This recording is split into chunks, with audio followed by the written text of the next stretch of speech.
The next speaker is just going to speak in regards to the situation with Palestinian political prisoners. We thought we'd broaden and give an international aspect. At the moment there's probably hundreds, I think it is, in Palestinian prisoners that are on hunger strike. A lot are being force-fed as well. Saoirse really doesn't like speaking, so she's doing us a big favour by coming here to speak, because I know she really didn't want to, and I had to kind of cajole her. So we can give her a very, very big round of applause for doing that. I would just like to thank the 1916 Societies for inviting me today. I am honoured to be here to remember the ones who battled with hunger for dignity.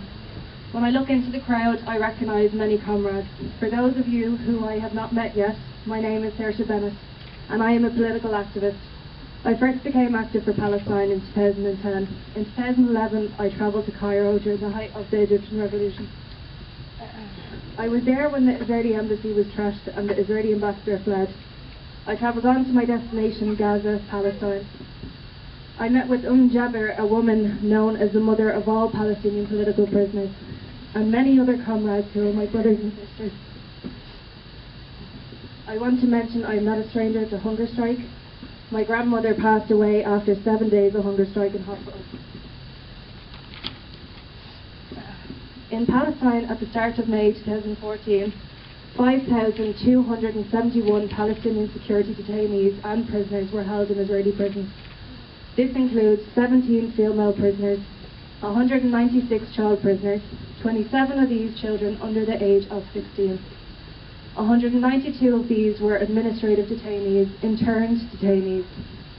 Israel considers these Palestinians criminals. It should be noted hundreds of Palestinians have been kidnapped since May. A prisoner's last option is to go on hunger strike, but facing degrading and humiliating conditions, including forced strip searches, torture, brutal beatings, solitary confinement, restrictions on family visits. Prisoners are forced to take action to reclaim their human rights and their dignity. Since 1969, Palestinians have had 24 hunger strikes.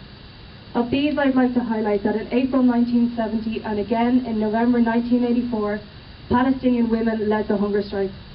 And the case of Abdullah al-Barghouti, who was in solitary confinement for 10 years.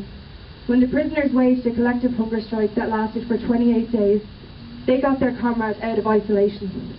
Perhaps this is relevant to Irish political prisoner Gavin Coyle, who has been held in solitary confinement for over 3 years. I'd like now to read you a letter from Palestinian political prisoners in response to the death of Bobby Sands.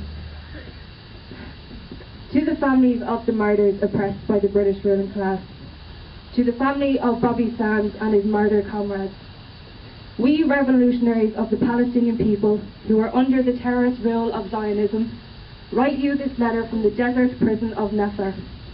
We extend our salutes and solidarity with you in the confrontation against the oppressive terrorist rule enforced upon the Irish people by the British ruling elite. We salute the heroic struggle of Bobby Sands and his comrades, for they have sacrificed the most valuable possession of any human being. They give their lives for freedom. From here in Napa prison, where savage snakes and desert sands penetrate our cells, from here under the yoke of Zionist occupation, we stand alongside you. From behind our cell bars, we support you, your people and your revolutionaries. We have chosen to confront death.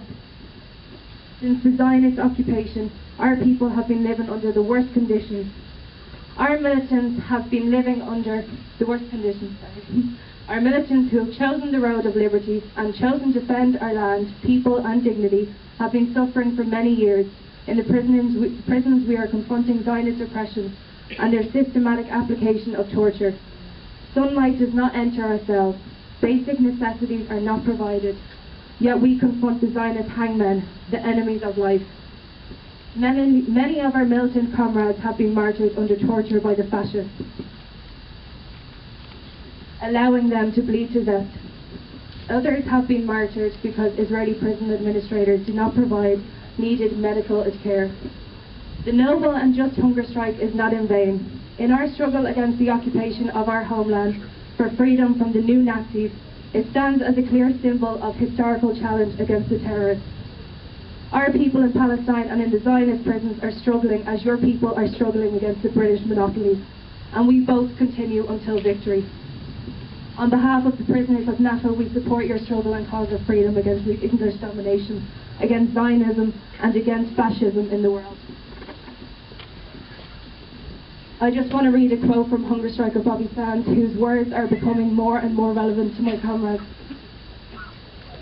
They will not criminalise us, rob us of our true identity, steal our individualism, depoliticise us, turn us out as systemised, institutionalised, decent law-abiding robots. Never will they label our liberation struggle as criminal. Finally, I want to finish by saying we all need to put our differences aside, to work together, and instead of planning for commemoration for 2016, the 100th anniversary of 1916 revolution, we should plan for a revolution. After all, the dreams for a socialist republic is unfinished business. Saoirse era, Palestine.